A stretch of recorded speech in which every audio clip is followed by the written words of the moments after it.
আজকে এসেছে একটা জেসিবি 205 এর রক ব্রেকারের কাজে। তা ওর প্রবলেম হচ্ছিল যে ব্রেকার ঠিকঠাক ফায়ারিং হচ্ছিল না। তার কদিন আগে আমরা এসেছিলাম, সব কিছু চেক করছিলাম, কিন্তু প্রেশারটা চেক করা হয়নি। তা প্রেশার চেক করবো আজকে। আর ওর পাইপটা যেটা মেন পাইপ ছিল সেটা অল্টারনেট করেছিলাম। তা ওই পাইপটা আবার ঘুরিয়ে আজকে যে লাইনে ছিল সেই লাইনে করবো।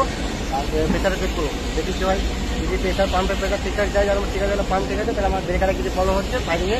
গ্যাস গ্যাস সেদিন চেক করে দেবো, গ্যাস ঠিক আছে। আজকে কন্ট্রোল লাইনে চেক করি, পাইলট লাইনে চেক করবো, পাইলট লাইনে আসলে ঠিক আছে সব কিছু। বাকি তোমাদেরকে দেখাবো পাম্পের প্রেশার চেক করার পর। আর আমরা আছি এখন একটা পুরুলিয়া একটা পাহাড়ের সাইডে, দেখতে পাচ্ছি পেছনে পাহাড়াতে আমার। আর এই যে কন্ট্রোল পাম্প, এই কন্ট্রোলটা বাইরে উল্টোপাল্টা হচ্ছে, বাইরে উল্টোপাল্টা করা হচ্ছে, উল্টোপাল্টা চেঞ্জ করা হচ্ছে অল্টারনেট করে। আর এদিকে ফ্যাক্টরির ভেতরে প্রবেলকো জেসিবি 205, আমরা যে মেশিনটা আছে সেটা হচ্ছে জেসিবি 205। ফাইনাল কাজটা হচ্ছে যদি এখন চেক করে কী হচ্ছে না হচ্ছে, পাইলট লাইন চেঞ্জ করবো, মেন লাইনটা চেঞ্জ করার পর পাইলট লাইন চেঞ্জ করবো। চেঞ্জ করার পর প্রবলেম বলতে হবে যে কী হয়েছে না হয়েছে। আশা করি প্রবলেম সলভ হয়ে যাবে। আর জায়গাটা খুব সুন্দর, সকালে ছিল আমরা প্রচুর সকালে। আমার বাড়ি থেকে প্রায় আজকে এটা 120-30 কিলোমিটার রাস্তা। আমরা বাইকে এসেছিলাম, আমার বাইকটা নিয়ে। আমাদের ফিরতেও হবে কালকে থেকে। বাকি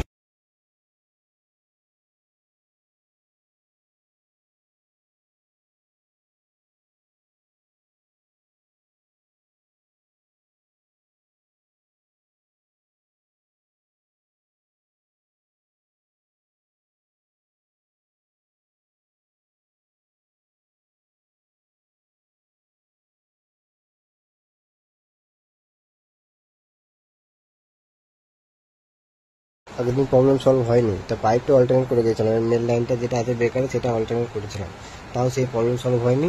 তা আজকে সেই আগের দিনকে প্রেশার মিটার নিয়ে আসিনি, তো আজকে প্রেশার মিটার নিয়ে এসেছি। প্রেশার মিটার নিয়ে এসে চেক করবো যে কত কি পাম্পের P1 P2 প্রেশার দিচ্ছে, পাইলট প্রেশার কত দিচ্ছে, আর বেকার লাইনে প্রেশার কত দিচ্ছে।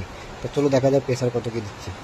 এটা হচ্ছে পাম্পের মেন পাম্পের প্রেশার চেক করছি। তার মেন পাম্পের প্রেশার 300 বার থাকে, এখানে দেখা যাচ্ছে যে প্রায় 400 বার চলে যাচ্ছে, কিন্তু না 400 বার থাকবে না, এটা 300 বার থাকবে, কারণ এর বেশি প্রেশার আছে। তাহলে এখন আমাদের করতে হবে এই যে ওর যে মেন এমআরইউ ভালভ আছে, ওই এমআরইউ ভালভ থেকে পাম্পের প্রেশার একটু কমাতে হবে। পাম্পের প্রেশার কমিয়ে 320 কি 30 রাখলে বাস ওইটার মধ্যে হয়ে যাবে। 300 থাকলেও অসুবিধা নাই। আর 4000 PSI থাকে, আর 300 বারে থাকে, বার দেখতে গেলে 300 বার আর 4000 PSI। তো এইটা হচ্ছে P1 P2 এর প্রেশার, দুটো পোর্টেরই প্রেশার সেমই আছে, ঠিক আছে। পাইলট প্রেশার 40 বার থাকে, পাইলট প্রেশার মাপা হয়েছে, ওইটা ভিডিওটা দেওয়া হয়নি। পাইলট প্রেশার 40 বার হয়েছে, ঠিক আছে। আর এর রক ব্রেকার যে প্রেশারটা থাকে সেটা হচ্ছে 200 বার। তো রক ব্রেকার প্রেশার কী করে মাপবে জানেন? রক ব্রেকার প্রেশার মাপতে হলে আমাদেরকে মেন রক ব্রেকার যে মেন লাইনটা আছে, মেন লাইনটা বন্ধ করতে হবে। যে নয়টাকে লকগুলো ভালো করে বন্ধ করে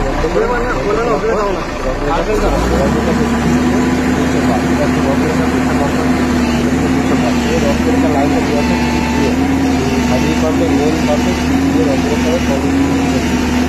লাইনটা দিয়ে আছে। ওইগুলো ভালো লক করে